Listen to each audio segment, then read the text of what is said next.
Indienne, née le 19 novembre 1917 à Allahabad, dans le nord du pays, Indira Gandhi est assassinée le 31 octobre 1984. Elle était femme d'État. Au début du XXe siècle, le Congrès s'est imposé comme le principal parti politique de l'Inde. Jawaharlal Nehru en est le dirigeant. Sa fille unique Indira adhère au parti et Nehru est pour elle un formidable professeur en sciences politiques.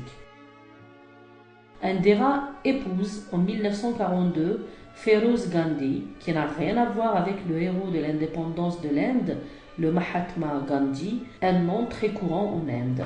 Ils auront 2 enfants, Rajiv et Sanjay.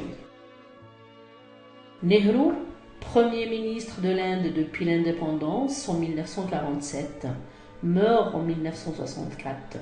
Après une période de transition, en 1966, Indira, qui dirige désormais le parti du Congrès, est naturellement placée à la tête de l'Inde.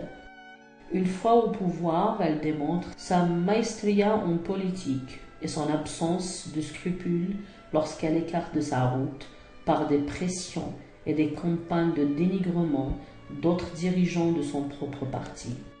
Elle maintient quelques éléments fondamentaux de la ligne politique de son père, comme la modernisation du pays, le non-alignement, le refus des 2 superpuissances de l'époque, Moscou et Washington, et la laïcité, dans un pays où sont nés l'hindouisme, le bouddhisme, le jaïnisme et la religion des Sikhs.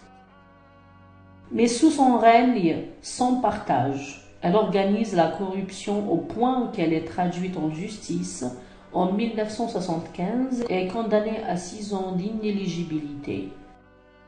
Pour éviter de perdre le pouvoir, Indira proclame l'état d'urgence le 25 juin 1975 et assume pendant 2 ans un pouvoir quasi dictatorial. Elle perd les élections de 1977, mais elle reste très populaire et revient au pouvoir dès 1980. Cette année-là, Sanjay, son fils le plus doué pour la politique et qu'elle espérait voir lui succéder, meurt dans un accident d'avion. En 1980, elle doit affronter l'action armée d'une importante organisation de Shirs qui demande la création d'un État séparé de l'Inde, au nord-est du pays, dans lequel les Shirs formeraient la majorité de la population. Leur temple le plus sacré, le temple d'or à Amritsar, leur sert de refuge. Ils le croient inviolable. Mais Indira a une autre conception du pouvoir, alors donne l'assaut contre le lieu saint. Plus d'un demi-millier de Shirs sont tués. 4 ans après, en 1984, Indira, qui a conservé auprès d'elle des gardes du corps Shirs, est assassinée par 2 d'entre eux.